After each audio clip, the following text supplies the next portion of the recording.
The attack happened in full view of an audience. There was panic and confusion as Sir Salman Rushdie lay injured on the stage after being stabbed.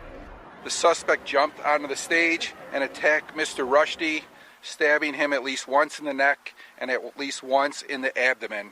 Mr. Rushdie was provided medical treatment by a doctor who was in the audience until EMS arrived on scene. Mr. Rushdie was airlifted to a local trauma center and is still currently undergoing surgery. Afterwards, eyewitnesses said they were in deep shock. I was stunned by what I saw. I thought at first it was a stunt or some kind of a play that wasn't funny. And then when I realized what was actually happening, I was just completely taken by surprise. People were rising up out of their seats and gasping, and crying and screaming, and this unseen, unheard of thing was happening on stage. The acclaimed British author Sir Salman Rushdie has sustained serious injuries to his liver and an eye after being stabbed whilst taking to the stage at an arts centre in New York. The 75-year-old is currently on a ventilator and unable to speak. Police have named his attacker as Hadi Matar, a 24-year-old from New Jersey who is currently in custody.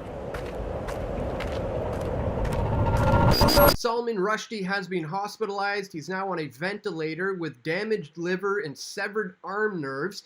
He may also lose an eyeball. Police have identified the man who allegedly stabbed Rushdie on August 12th as Hadi Matar, 24, of New Jersey.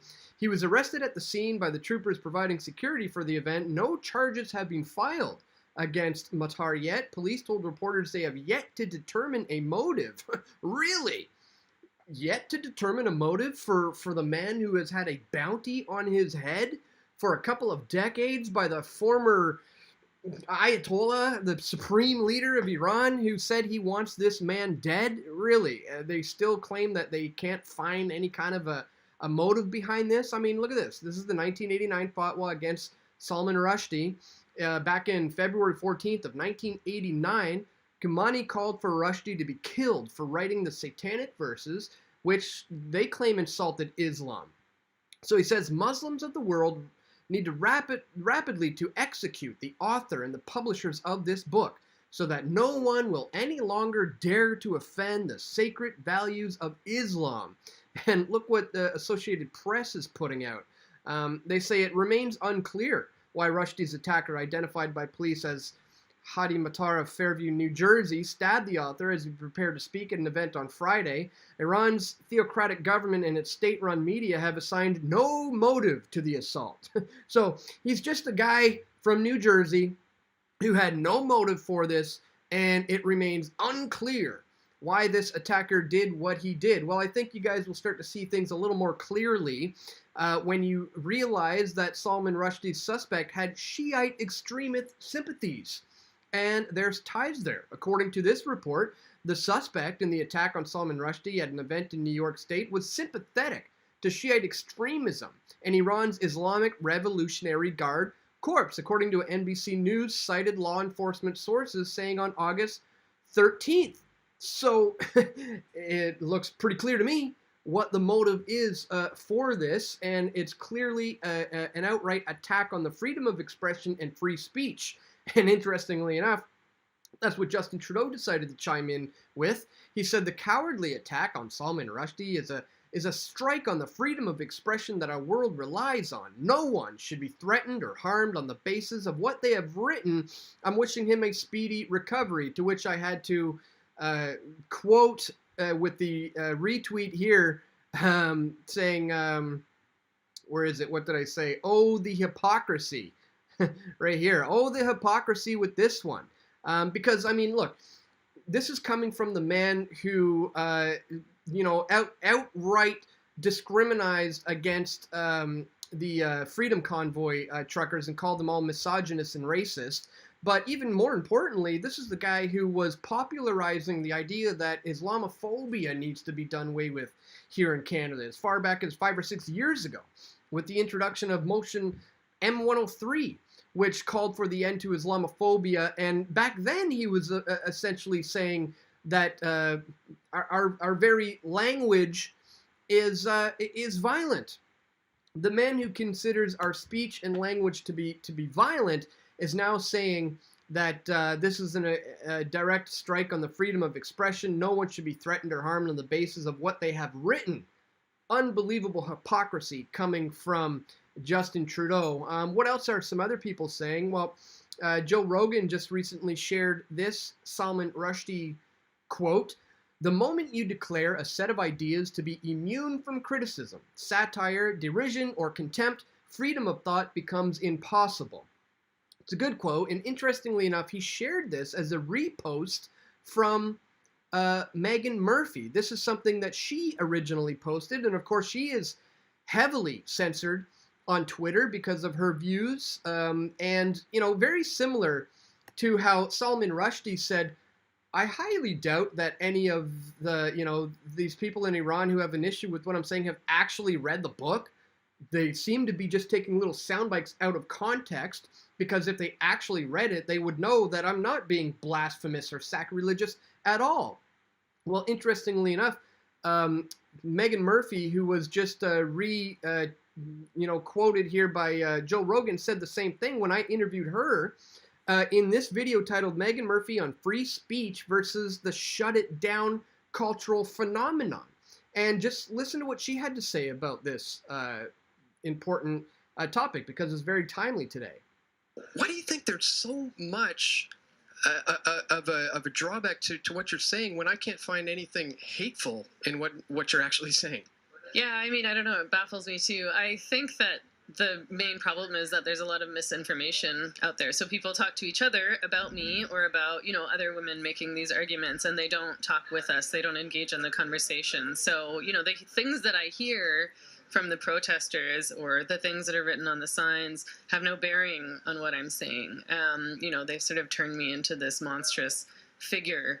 And I really, truly believe that if they just had a conversation with me, they'd probably agree with most things that I'm saying.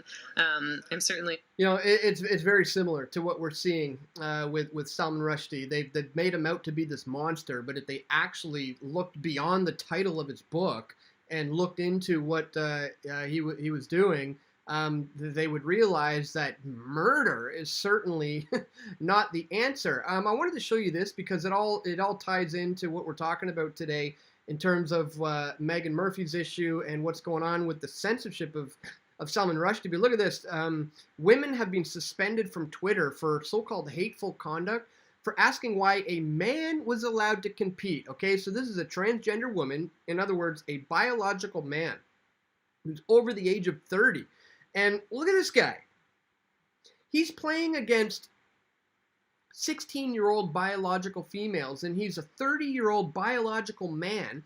They start tweeting about his appearance, and Twitter suspends them for that. Talk about a violation of your freedom of expression. Talk about a violation of the freedom of speech, guys. So we're going to talk about all this stuff and much, much more in this video today. But really quickly, if you do appreciate my efforts to bring you this info, I'd ask that you check me out at subscribestar.com/pressfortruth. This is like a Patreon alternative since I've recently been kicked off of Patreon. Here you can sign up for $5 a month, $10, $20, $50 a month. Whatever is within your means is greatly appreciated, guys. Please check the links in the description below if you want to find out how you can support my efforts here at Press for Truth. All right, I wanted to start you off with this clip of former singer Cat Stevens saying live on national television that Salman Rushdie should be murdered. Get a load of this. Sure, it's the right person. Another participant was the Muslim convert Yusuf Islam, formerly the singer Cat Stevens. He also supported the death sentence on Rushdie. He was asked if he would give him shelter. Yes, I'd try to phone the Ayatollah Khomeini and tell him exactly where this man is. Would you go to a demonstration where you knew that an effigy was going to be burnt?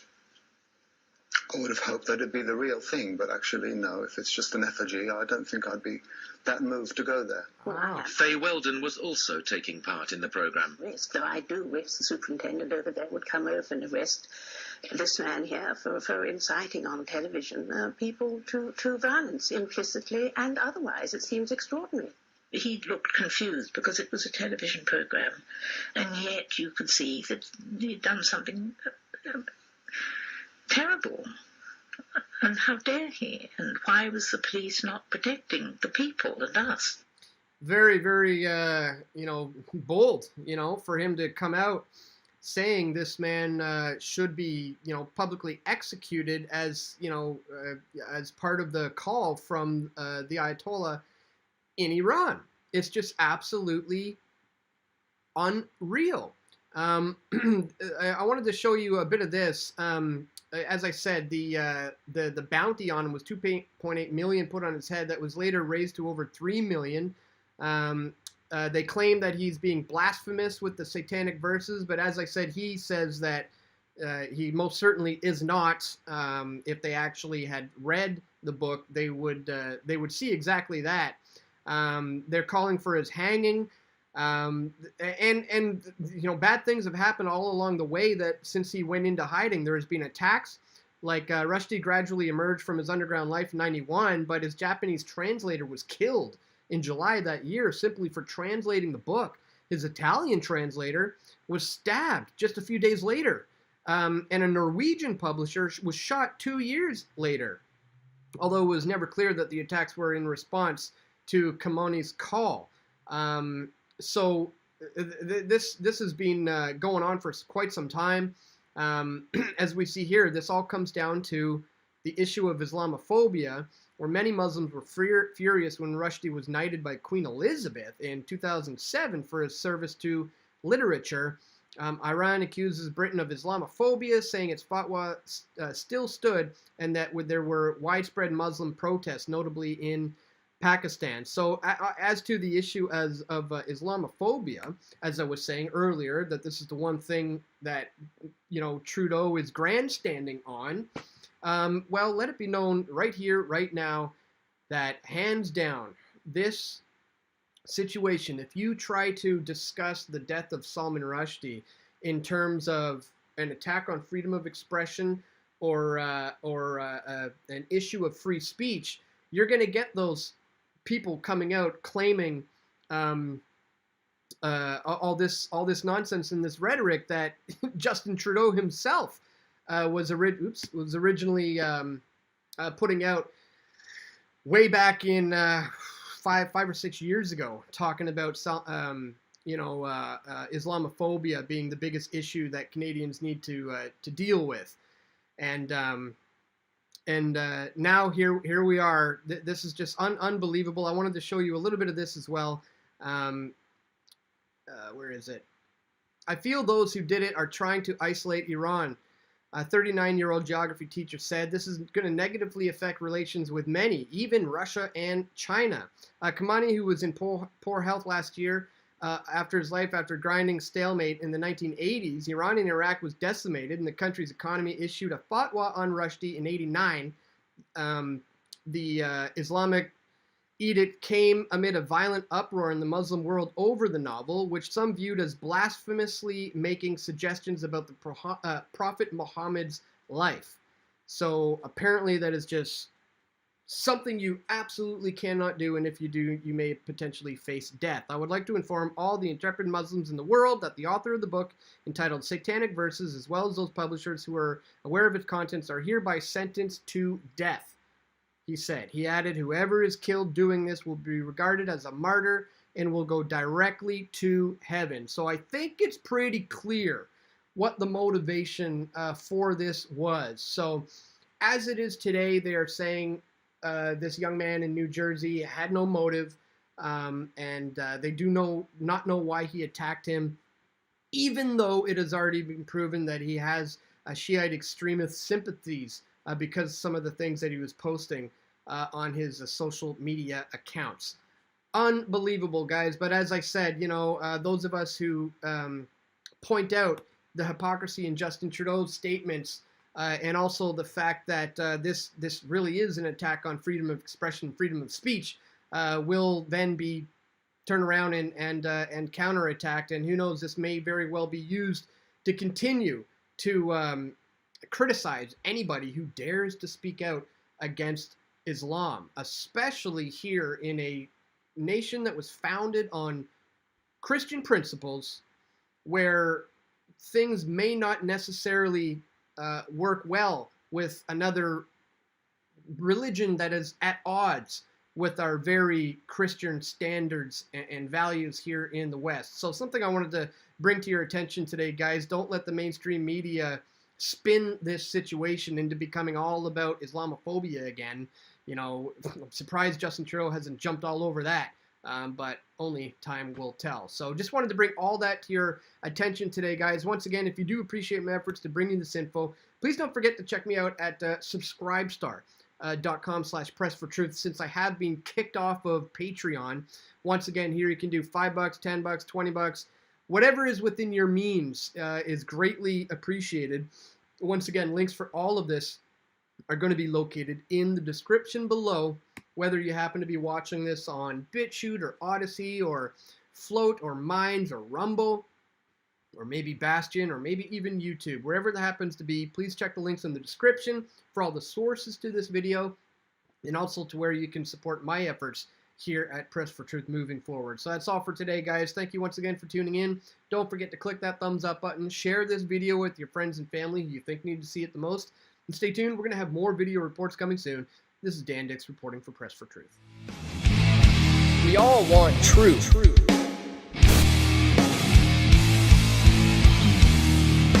The truth will set you free.